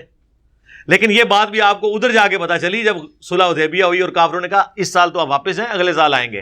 اس وقت تک تو حضور کو بھی اپنے خواب کی تعبیر نہیں پتا تھی. ٹائم قیامت تک جی جواب دیو نا گلاں دے, اتنی لاجیکل گلاں نے. پہلے میں کہتا تھا پکی ہے, الزامی جواب ہے, اینٹی وینم ہے. ہوں میں کہنا ٹائم قیامت تک ہے, اتنا جگر ہے. سارے جن و انس مل جاؤ, مرے زندہ, انہاں گلاں دے جواب دیو. اتنی لاجیکل یہ دلائل ہے. نبیوں کو تو اپنے خوابوں کا نہیں پتا. آج کوئی شخص خواب کی بنیاد پہ کسی کی آخرت کا فیصلہ کرے گا؟ یا دنیا میں جب تک وہ واقعہ ہو نہ جائے کون غیبی خبر پہلے بتا سکتا ہے؟ ہو بھی سکتی ہے, نہیں بھی ہو سکتی. خوابوں کی بنیاد کے اوپر آپ معاملات کو لے کے چلیں گے. اگر خوابوں کا یہ حال ہے نا تو باقی چیزیں تو ویسے ہی فارغ ہو گئی. وہ تو میں نے آپ کو بتایا. مولا علی نے بھی فرما دیا کہ کوئی بھی اس طرح کا معاملہ نہیں ہے, اور احادیث سے بھی یہ چیز ثابت ہوگی کہ صرف وہ خواب ہیں وہ بھی جب پورے ہو جائیں جن میں غیبی خبر دی جائے. اس کے علاوہ کوئی کشف نہیں ہے, کوئی الہام نہیں ہے. اور جی قرآن میں آیا شہد کی مکھی کو اللہ نے وحی کی. اچھا, تو پھر اس کا جواب تو یہ ہے کہ شہد کی مکھی سارے بریلوی دیوبندیوں اہل حدیثوں شیعوں سے افضل ہے, کیونکہ ساروں کے اوپر تو ادھر بھی وہی کوئی نہیں آتی, شہد کی مکھی پہ بھی آئی ہے. ٹائم قیامت تک جی جواب دو, اسی دینے ہیں. سورہ النحل, اس وحی سے مراد ہے اللہ نے اس کی انسٹنکٹ میں ڈالا ہے کہ وہ پھولوں کا رس چوسے, اور صرف وہی یہ اس کے اوپر نازل نہیں ہوئی ہے. ہر جانور اپنی انسٹنکٹ کے اوپر ہے. شیر کے آگے آپ تازہ سبزی ڈالیں وہ نہیں کھائے گا, بکری کے سامنے آپ تازہ قیمہ ڈال دیں وہ نہیں کھائے گی. ہر ایک کی انسٹنکٹ ہے, جبلت جسے کہا جاتا ہے, نیچر, وہ اس کے مطابق چل رہا ہوتا ہے. اور جی موسیٰ علیہ السلام کی والدہ کو بھی وہی ہوئی تھی اور عیسیٰ علیہ السلام کی والدہ کو, جی اس لیے ہوئی تھی کہ وہ پیغمبروں کی مائیں تھیں, ان کے بچوں نے پیغمبر بننا تھا تو ایکسٹراڈنری معاملہ ہونا تھا. ان کی اپنی بزرگی کی وجہ سے تو ان کے اوپر وہی نہیں ہوئی ہے, بلکہ ان کی اولادوں کو اللہ تعالیٰ نے پیغمبر بنانا تھا, اور یہ بھی تعلق اگلی امتوں کے ساتھ ہے, اس امت کے ساتھ تو نہیں ہے.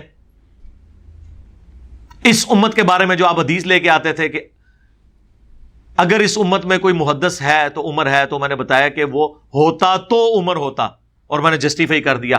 اور اگر آپ کہتے ہیں ہے تو عمر ہے, تو نبی الاسلام کی مبارک زندگی تک وہ ہم مانتے ہیں. صحیح مسلم میں حدیث ہے کہ پردے کی جو آیات, بخاری میں بھی کچھ حصہ موجود ہے, پردے کی آیات کا مشورہ, تحویل قبلہ میں کے بعد مقام ابراہیم پہ کھڑے ہونے کا مشورہ, اور غزوہ بدر کے قیدیوں کو چھوڑنے کا مشورہ, منافقین کا جنازہ نہ پڑھانے کا مشورہ, یہ وہ مشورے تھے جن کے بارے میں حضرت عمر کہتے ہیں میں نے ان باتوں میں اپنے رب کی موافقت کی. انہوں نے نہیں کہا کہ میرے پہ کشف ہوا, میں نے اپنے رب کی موافقت کی, یعنی میرے مشورے کو مان لیا گیا. میرے دل میں جو خیال آیا, مشورہ تو کسی کے دل میں بھی آ سکتا ہے, انہوں نے تو نہیں کلیم کیا. اور اس میں حضرت عمر کی کوئی اس میں کوئی یونیکنس تو نہیں ہے. ابو داؤد میں موجود ہے ایک صحابی کو نیند اور بیداری کی درمیانی حالت میں, ہے وہ نیند کی حالت, جاگو میٹی جسے کہتے ہیں, اذان سکھا دی گئی کہ اذان کے یہ الفاظ ہوں گے. نبی الاسلام کو جب سنایا, آپ نے کنفرم کر دیا کہ یہ غیبی خبر ہے, آپ نے اذان اس خواب کی بنیاد کے اوپر وہ اذان جاری کر دی. نبی الاسلام کے مبارک زمانے میں تو اس طرح کے واقعات لوگوں کے ساتھ ہو جاتے تھے. لیکن یہ کہنا کہ کشف اور الہام اللہ تعالیٰ غیر نبی کے ساتھ کلام کرے گا یا اس کے دل میں وحی کے طور پہ کوئی چیز ڈالے گا, وَلِعَاذُ بِاللَّهِ تعالیٰ, یہ ختم نبوت کے اوپر ڈاکہ ہے. چاہے اس کے لیے امتی نبی کا ذکر کرے یا نہ کوئی کرے, ابن عربی نے یہ بہت بڑا کام ڈالا ہے, اور مولانا اسحاق صاحب اس کی وجہ سے دھوکے کا شکار ہوئے. ایک شخص جو ہے وہ انگوروں کا جوس کہہ کے شراب کو پی رہا ہے, اور دوسرا شراب کہہ کے, دونوں شراب پی رہے ہیں. غلام القادیانی نے شراب کہہ کے پی لیا, بدنام ہو گیا. صوفیاء نے, بابوں نے اس کو انگوروں کا جوس کہہ کے پیا, رحمت اللہ علیہ ہو گئے. پاویں چشتی رسول اللہ پڑھاندے رہے, پاویں اشرف علی رسول اللہ کو انڈورس کرتے رہے. بزرگان دین جی بڑی خدمات, اے خدمات نے انہوں نے دی جی. وہ اللہ تعالیٰ چاہے تو, بھئی اللہ کا چاہنا آپ چاہیں گے, وَلَا تَقُولُوا عَلَى اللَّهِ إِلَّا الْحَقِّ, اللہ کے متعلق کوئی ایسی بات نہ کرو مگر جو حق کے اوپر مبنی ہو. اپنی طرف سے آپ عقیدے بنا کے جی اللہ چاہے تو, اللہ چاہے تو اگر میں یہ کہوں کہ اللہ چاہے تو ایک انجینئر کی برکت سے آپ کے مرے اور زندہ سارے بابوں کو الٹ کے رکھتے, تو کیسا لگے گا آپ کو جملہ؟ حالانکہ ہو گیا, ایسے ہو گیا ہے, اس کی تعبیر نہیں, یہ ہو گیا ہوا ہے. مانیں گے؟ پھر کہیں گے نہیں جی یہ کیا ہے,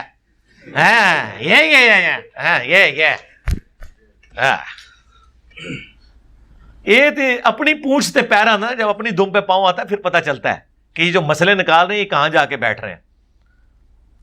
اللہ نے یہ شرح صدر کیا میرے لیے معاملہ, الحمدللہ, اور اسے میں گولڈن کوٹ کہتا ہوں, مزہ لینے کے لیے, تکبر کے لیے نہیں, کہ جس طرح اللہ تعالیٰ نے توحید کو کامل کیا اس امت میں کہ سجدہ تعظیمی جو اگلی امتوں میں حلال تھا, حضرت آدم کو فرشتوں نے کیا, یوسف علیہ السلام کو ان کے بھائیوں نے کیا, اس امت میں اللہ نے سجدہ تعظیمی حرام کر دیا تاکہ توحید کامل ہو جائے, کوئی اس کا سہارا ہی نہ لے سکے. جس کا اشارتاً ذکر تو سورہ حامیم السجدہ, سورہ فصیلت میں آیا, اسے فصیلت بھی کہتے ہیں, کہ مت سجدہ کرو سورج کو اور چاند کو, بلکہ سجدہ کرو اسے جس نے ان چیزوں کو پیدا کیا. یعنی سجدہ کیٹاگوریکلی قرآن میں آ گیا کہ غیر اللہ کے لیے اب نہیں ہے. لیکن ایکسپلینیشن اصل میں آئی ہے سنن نبی داؤد میں اور سنن ابن ماجہ میں. جب ایک صحابی نے حضور کو سجدہ کیا, آپ نے فرمایا سر اٹھائیے, کیا کر رہا ہے؟ کہ یا رسول اللہ میں ہیرا شہر گیا تھا, وہاں لوگ اپنے سردار کو سجدہ کرتے ہیں, تو آپ تو اللہ کے نبی ہیں, آپ کو میں سجدہ نہ کروں؟ آپ نے فرمایا ہائے ہائے ہائے، یہ میرے نبی کا ہی حوصلہ ہے، جب میں مر جاؤں گا تم میری قبر کے پاس سے گزرو گے، کیا مجھے قبر پہ بھی سجدہ کرو گے؟ کہ نہیں یا رسول اللہ۔ اچھا ان کو ہی پتا تھا کہ قبر پہ سجدہ تعظیمی نہیں ہو سکتا، لہذا یہ جو کہہ رہے ہیں نا، یہ ہمارے جو ان پڑھ لوگ ہیں وہ تعظیمی سجدہ کر رہے ہوتے ہیں، ان کے لیے بھی اس میں جواب آ گیا کہ صحابہ کے زمانے میں تو کچھ سوچتا بھی نہیں تھا کہ یہ کام بھی ڈالے گا۔ تو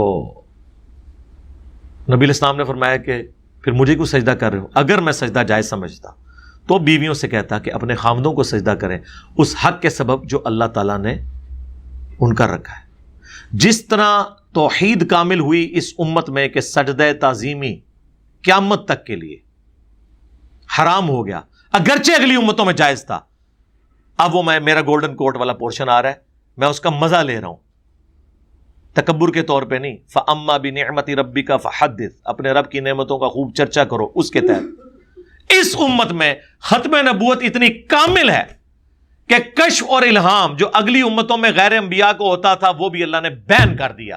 یہ بات کر کے بخاری اور مسلم کی کہ میری بات نبوت کی خبروں میں صرف مبشرات باقی ہیں، اور وہ ہیں خواب، بس اور کوئی نہیں ہے، اور وہ بھی جب پورے ہوں گے۔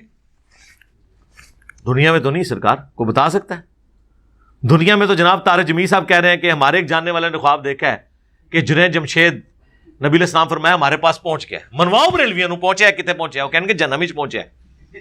ہاں ایتھے ہی جڑا نا وہ دیکھو دی موت جس طرح ہوئی ہے، وہ یہ کہیں گے۔ تو توحید بھی کامل کہ سجدہ تعظیمی حرام، اور ختم نبوت بھی کامل کہ کوئی کشف، کوئی الہام، کوئی امتی نبی، کوئی بغیر کے منصب نبوت کچھ بھی نہیں ہے، سب کا سب فراڈ چل رہا ہے۔ جو لوگ بھی کلیم کر رہے ہیں یہ قرآن و سنت کے دلائل کی روشنی میں بالکل جھوٹ بول رہے ہیں، اس کی کوئی اثر موجود نہیں ہے۔ وہ ایک وہابی مولانا میرے اوپر بڑا چیخا، جی انجینئر کا استاد ختم نبوت کو نہیں مانتا۔ اچھا ایک غلطی نکلی ہے کہ میرے استاد نے کوئی کام غلط کیتا ہے، وہ میرے کھاتے چ پا رہے ہو۔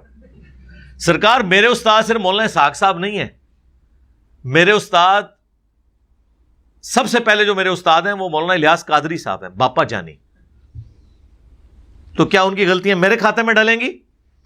ڈاکٹر طیل قادری صاحب میرے استاد ہیں، کیا ان کی غلطیاں میرے کھاتے میں ڈلیں گی؟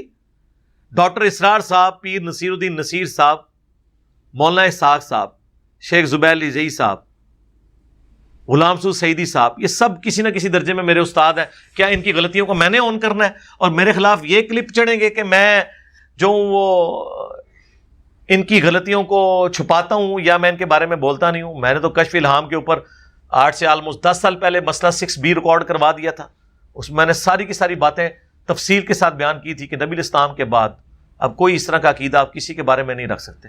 ڈنکے کی چوٹ کے اوپر میں نے ان ساری چیزوں کا رد کیا تھا، میرے کھاتے میں کیوں ڈالتے ہیں؟ ہاں شرع صدر کسی کو ہو سکتا ہے، یہ بھی ذرا سمجھ لیں، اس کو بعض لوگ مس یوز کریں گے۔ جو قرآن میں آیا اللہ تعالیٰ جس کے ساتھ بھلائی کا ارادہ فرماتا ہے اسے حکمت عطا فرما دیتا ہے، شرع صدر اس کے لیے کر دیتا ہے، سینہ اسلام کے لیے اس کا کھول دیتا ہے۔ یہ مختلف آیات قرآن حکیم میں آئی ہیں، اور بخاری مسلم میں آیا کہ منکرین زکوٰۃ کے خلاف جب قتال ہونے لگا، صحابہ نے مخالفت کی، حضرت ابوبکر کا سینہ اللہ نے کھول دیا۔ حضرت عمر کے الفاظ ہیں کہ جب میں نے ان سے آرگومنٹ کیا کہ زکوٰۃ ہی نہ دے رہے، تو انہوں نے فرمایا کہ جس طرح نماز اللہ کا حق ہے نا، مال میں زکوٰۃ اللہ کا حق ہے، جو اس کا انکار کرے گا اس کے خلاف میں قتال کروں گا۔ تو حضرت عمر کے الفاظ ہیں اللہ تعالیٰ نے ابو بکر کا سینہ اس معاملے میں کھول دیا تھا، یعنی ان کا فہم زیادہ تھا ہم سے۔ اچھا سینہ تو حضرت عمر کا کھولنا چاہیے تھا، محدث تو وہ ہیں۔ اس کا مطلب ہے شرع صدر ہونا، سینہ کھلنا اور چیز ہے، اور یہ کسی کا بھی سینہ کھول سکتا ہے، کسی غیر مسلم کا بھی۔ یہ جتنی آپ کی سائنٹیفک ڈسکوریز ہوئی ہیں زیادہ تر تو غیر مسلموں نے کی ہوئی ہیں، ماڈرن ایج میں، پرانے ایج میں ہماری بھی تھی۔ گریوٹی کے لیے سینہ اللہ تعالیٰ نے نیوٹن کا کھولا، انٹیگریشن اللہ تعالیٰ نے نیوٹن کے اوپر کھولی۔ لیکن اللہ کا شکر ہے یہ جو کیمرہ ہے نا، یہ اجمیر شریف والے بزرگوں نے بنایا تھا۔ ہاں کہنے بنایا سی؟ نہیں، انہوں نے کہاں بنایا؟ اور الحمدللہ یہ پرنٹنگ پریس تو بغداد والوں نے بنایا تھا جس پہ قرآن اور بخاری مسلم پرنٹ ہو رہے ہیں.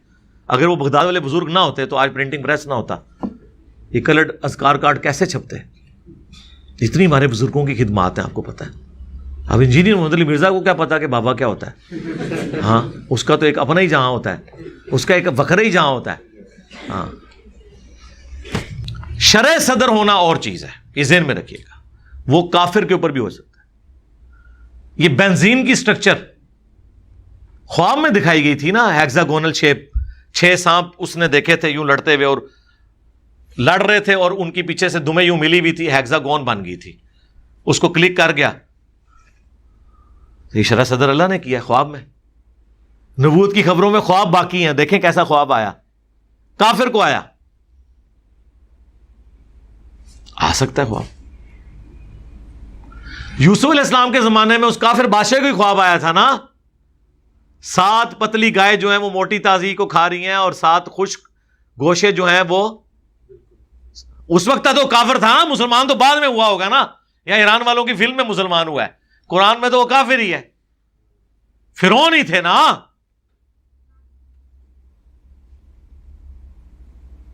وہ تو کافر کے بادشاہ کی بھی کو بھی خواب ہے، اس کی بھی تعبیر بتا دی.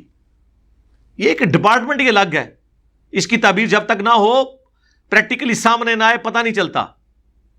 بخاری مسلم کے الفاظ ہیں، نبی الاسلام کہتے ہیں میں نے خواب میں دیکھا کہ میرے ہاتھ میں 2 سونے کے کنگن ہیں، اور مجھے بڑا ناگوار ہوا. میں نے پھونک ماری، وہ غائب ہو گئے.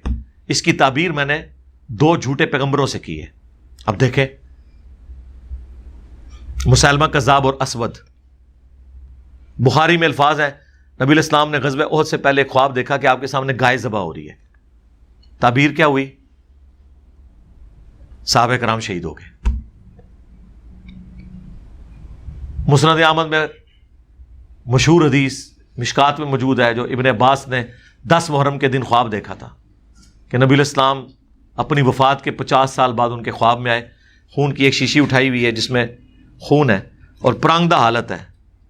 کہا یا رسول اللہ میرے ماں باپ آپ پہ قربان، آپ کی کیا حالت ہے؟ فرمایا کہ صبح سے حسین اور اس کے ساتھیوں کا خون جمع کر رہا ہوں، انہیں کربلا میں قتل کر دیا گیا.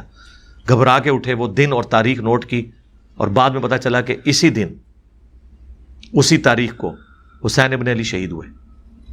وہ بھی بعد میں پتہ چلا. لیکن نبی علیہ السلام جو آئے وہ کیا ایکچولی آئے تھے؟ نہیں، وہ اللہ تعالیٰ دکھاتا ہے. اسی طریقے سے جس نے سلائی مشین بنائی تھی، عام جو سوئی ہوتی ہے نا، اس میں جو دھاگا ڈالنے کی جگہ ہے نا، وہ نوک والی سائڈ پہ نہیں، اپوزٹ سائڈ پہ ہوتی ہے. لیکن جو سلائی والی مشین ہے اس کی دوسری سائڈ پہ ہوتی ہے. یہ اس کو خواب میں دکھایا گیا تھا. بڑا پریشان تھا. جو محنت کرتا ہے نا، اللہ تعالیٰ اسے اجر دے دیتا ہے. اس نے خواب میں دیکھا کہ کچھ لوگوں نے بانس اٹھائے میں، جن کے اوپر والے حصوں میں جو پتلی والی سائڈ ہے نا، اس کے اوپر رسیاں پروئی ہوئی ہیں. اور اگر آپ سوئی کو بھی غور سے دیکھیں نا، اس کی بیک سائڈ موٹی ہوتی ہے اور جو نوک والی سائڈ ہے وہ پتلی ہوتی ہے. بانس بھی پیچھے سے موٹا ہوتا ہے، آگے سے پتلا ہوتا ہے. یہ اس کو کلک کر گیا، اس نے جناب ادھر دھاگا ڈالا، وہ مشین کام کر گئی. یہ خواب میں اللہ نے غیبی خبر دی، کسی مسلمان کو نہیں، غیر مسلم کو. وہ کسی کے ساتھ بھی ہو سکتا ہے. آپ کہہ رہے ہوں گے اتنے غیر مسلموں کے اوپر شرع صدر ہوئے ہیں خواب میں، کسی مسلمان پہ بھی ہے؟ جی، ایک مسلمان پہ بھی ہو چکا ہے الحمدللہ. مجھے اللہ نے یہ چیز سجھائی کہ یہ امت اس وقت تک قرآن اور بخاری مسلم نہیں مانے گی جب تک ان کے باب سلامت ہے. ہاں، لہذا میں نے وہ سوئی کے ناکے کا سوراخ دوسری طرف شفٹ کر دیا. ہاں، اور میری سلائی مشین پھر ایسی کام کی ہے کہ صدیوں کی جو دراڑیں تھیں، ایون سنی شیعہ دراڑ بھی آپ دیکھیں فل ہو گئی ہے. سنیوں کے اندر جو دراڑیں تھیں وہ بھی فل ہوئی. ایک اس اعتبار سے کہ لوگوں نے حق قبول کیا، دوسرا مولوی سارے میرے خلاف اکٹھے ہو گئے ہیں، ادھر بھی اتحاد امت ہو گیا. وہ بھی ثواب منو ہی جانا ہے، انتشار کم ہوا نا الٹیمیٹلی. تو یہ شرع صدر ہوا کہ قرآن و حدیث کے ذریعے ان کے بزرگ نہیں مارے جا سکتے، بزرگوں کو مار کے قرآن و حدیث کو ان کو منوایا جائے. اور یہ قرآن سے ہی ہم نے سیکھا ہے. وَيُزَكِّيهِمْ وَيُعَلِّمُهُمُ الْكِتَابَ وَالْحِكْمَةَ. نبی علیہ السلام پہلے تزکیہ کرتے ہیں اور پھر کتاب و حکمت سکھاتے ہیں. ہم نے اپنے نبی کی سنت پہ عمل کر کے ان کا تزکیہ کیا کہ پہلے وہ بابے مارے جائیں جن کی وجہ سے یہ قرآن حدیث نہیں مانتے. ہم کہتے ہیں ایاک نعبد و ایاک نستعین, یہ کہتے ہیں جی سن فریاد پیراں دیا پیرا, میری فریاد سنی کن تر کے ہو. اسی کہا ٹھہرو, رکو ذرا, صبر کرو کہ بتاؤ اتنے بڑے بزرگ چشتی رسول اللہ کیوں پڑھوا گئے. اب یہ تو اس کے اوپر تو کوئی دفاع نہیں کر سکتا. اشرف تھانوی رسول اللہ کو انڈورس کیوں کر گئے, کون دفاع کرے گا؟ آپ کہتے ہیں کتابیں چینج ہو گئی ہوں گی. سرکار کتابیں چینج ہو گئی تو پھر تو سارے بزرگ فارغ, کیونکہ 800 سال سے کسی کو پتہ ہی نہیں چلا کہ یہ خرافات آپ کی کتابوں میں ہے. ان کا سارا علم غیب, سارا کشف, سارا الہام, ساری غیبی خبریں فارغ. اور سب سے بڑا بزرگ وہ جس نے 800 سال بعد آ کے بتایا کہ تہاڈے سارے بزرگ کام پا کے گئے جے.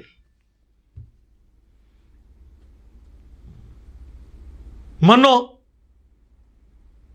تو ہم تو ون ون سچویشن میں. الحمدللہ. صلو علی محمد و آل محمد, اللہم صلی علی محمد وعلی آل محمد واصحاب محمد اجمعین الی یوم الدین. الحمدللہ رب العالمین والصلاة والسلام علی سید الانبیاء والمرسلین وعلی آلہ واصحابہ اجمعین الی یوم الدین. اللہم ربنا آتنا فی الدنیا حسنة وفی الآخرة حسنة وقنا عذاب النار. ربنا آتنا من لدنک رحمة وهیئ لنا من امرنا رشدا. لا الہ الا انت سبحانک انی کنت من الظالمین. حسبنا اللہ ونعم الوکیل. یا حی یا قیوم برحمتک استغیث. اللہم اغفر لحینا ومیتنا وشاہدنا وغائبنا وصغیرنا وکبیرنا وذکرنا وانثانا. اللہم من احییتہ منا فاحیہ علی الاسلام ومن توفیتہ منا فتوفہ علی الایمان. اے اللہ ہماری, ہمارے ماں باپ کی, ہمارے بیوی بچوں کی, پوری امت کی تمام دینی دنیاوی جسمانی روحانی ظاہری باطنی پریشانیاں تکلیف مصیبتیں دکھ بیماریاں دشواریاں دور فرما. اور جن جن بھلائیوں کا سوال تیرے محبوب صلی اللہ علیہ وآلہ وسلم نے تجھ سے کیا تمام مسلمانوں کے حق میں قبول و منظور فرما. اور جن جن چیزوں کے شر سے تیرے محبوب علیہ السلام نے تیری پناہ طلب کی تمام مسلمانوں کو ان چیزوں کے شر سے اپنی پناہ عطا فرما.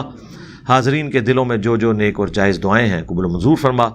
حاضرین کے جتنے چھوٹے بڑے رشتہ دار فوت ہو چکے, آج تک جتنے مسلمان فوت ہو چکے, ان کی مغفرت فرما. پوری دنیا میں مسلمان جہاں کہیں بھی کس پرسی کی زندگی گزار رہے ہیں, انڈیا میں, کشمیر میں, فلسطین میں, چائنا میں, عراق میں, شام میں, یمن میں, ایون پاکستان میں, تمام کی غیب سے عزت آبرو جان و مال کی حفاظت فرما. سبحان ربک رب العزت عما یصفون وسلام علی المرسلین والحمد للہ رب العالمین. آمین.